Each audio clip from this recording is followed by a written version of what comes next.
Hello everyone, I hope you're doing well. In this video, I want to talk about urban design and about pedestrian-friendly design approaches. First of all, I want to talk about different ways to increase this quality in urban design. One of the important things is to have a grid system in shaping the city like this. So the purpose and the idea is to decrease the length of blocks, and by this type of design we can give more options to the pedestrian who is walking in the city. For example, let's say a person wants to go from point A to point B, which is here. Then by having this grid system, the pedestrian will have different options. For example, one this way and another pathway will be this way, and also this way. So this will give this opportunity and choice to the pedestrian to choose between the pathways. And if someone had to do something, for example, at this point, they can have this choice by moving and walking through the city by different options. But this type of design is in a very large scale.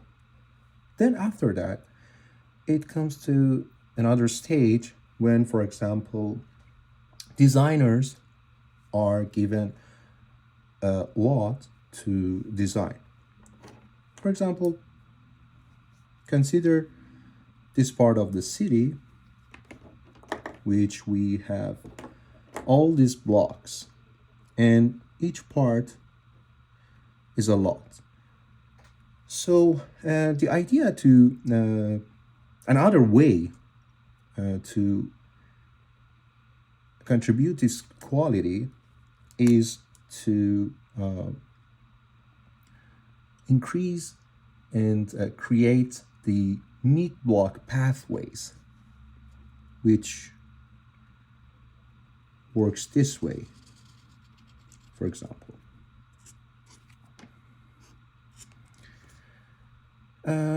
Actually, to avoid large blocks, this mid-block pathways between the parcels or through the buildings contributes to increase access to the neighborhood and alternatives to walk in the city. And if I wanted to show it in a scale with more details, for example, let's say we have this lot to design our building, and these two lots are already built. And considering the city zoning bylaws, let's say, for example, we have a minimum setback here and also here. Different cities have different setbacks and zoning bylaws.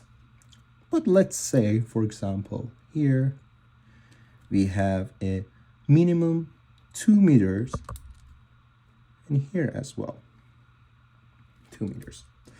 So we can design our building from here all the way down to this minimum setback. But if we design it this way, it will not contribute to that quality that we've been talking about. Instead, for example, we can increase the setback to, let's say, for example, 10 meters.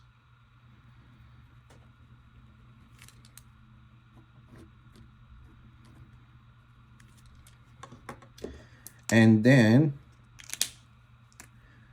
we have our building.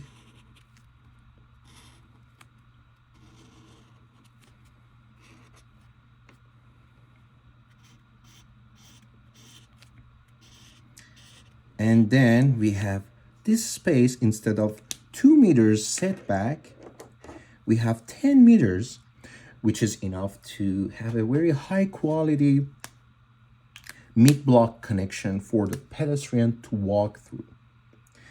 And also we can work on the maybe plantings all the way down.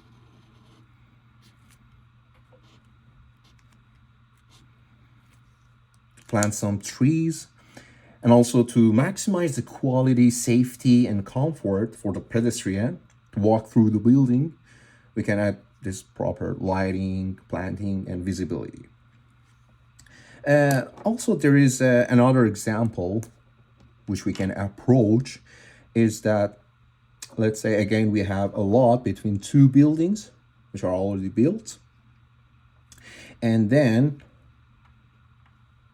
instead of having one building, we can break our building into two towers and give that space in the middle of the building. For example, like this.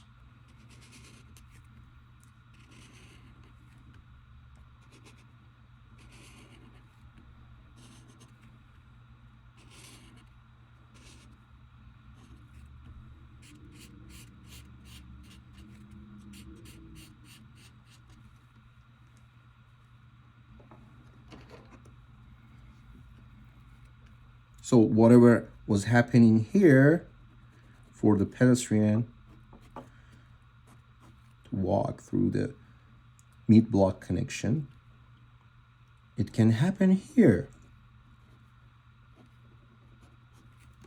And again, we can have those trees and green works here.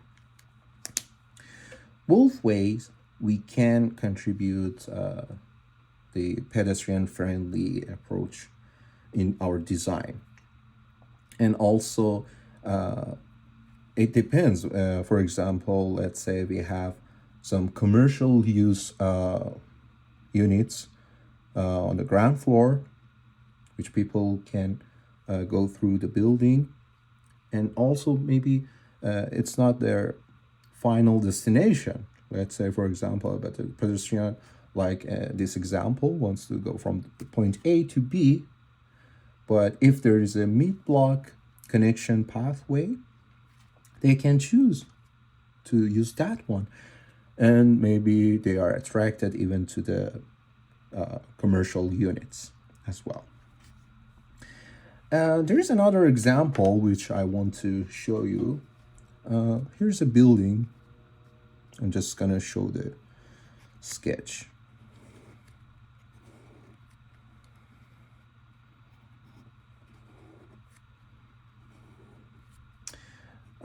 This building is